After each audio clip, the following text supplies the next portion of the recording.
Good morning, everybody. Thank you so much for stopping by. So before I get started for the day, I just wanted to make two quick and very concise videos to clear up some confusion online.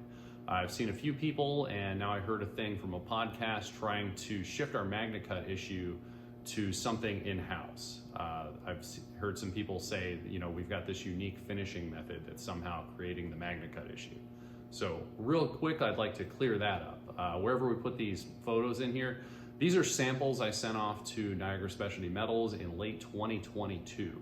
I never heard anything back about the samples or what was actually going on with some of these different issues, but you can see right from the mill we had gross delamination in the sheets and subsequently our parts. And then early on in preheat treat machining, so no finishing, we had delamination down into the sheet. And I've shown you in other videos more recently where we have seen that same thing way down in the sheet, pre and post heat treat during grinding and machining operations before any finishing. These are things that I'm just uncovering inside of the material that become evident through different steps of our processing. So real quick, I just want to throw that out there. So explain how I did this. I mean, is the next thing like I went to the mill and sabotaged the mill? I don't know.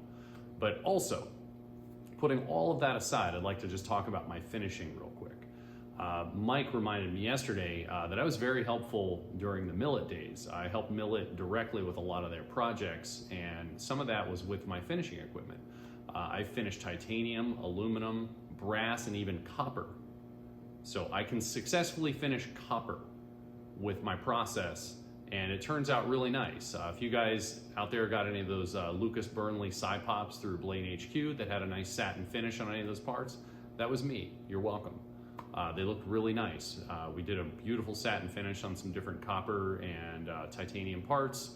If you got one of the Millet Torrents, the TJ Sports design, I did the finishing on a lot of those aluminum or the titanium scales.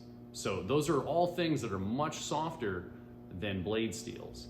Just real quick with this visual example, this is number one copper. It's very, very soft and malleable. Okay, it's much more malleable than any knife steel should be. Just as another gross example, I went ahead and finished a can I found in the recycling bin. It's got a few dents from being in the recycling bin, but I satin finished an aluminum can this morning.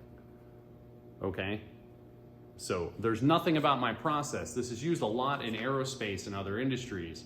There's nothing about my process that's going to harm these steels. And if there is something about my process that's harming and not just uncovering something in these steels, if I can process brass, copper, aluminum, titanium, even a daggone aluminum can without damaging it, what's going on with these steels that I can't finish those? This is uniquely a Magnacut issue with these pockets or soft areas within the steel. So somebody explain that to me. So anyway, that's the end of this video, but hang around. We've got another direct response to a letter I got from Niagara Specialty Metals. So we'll talk to you again soon.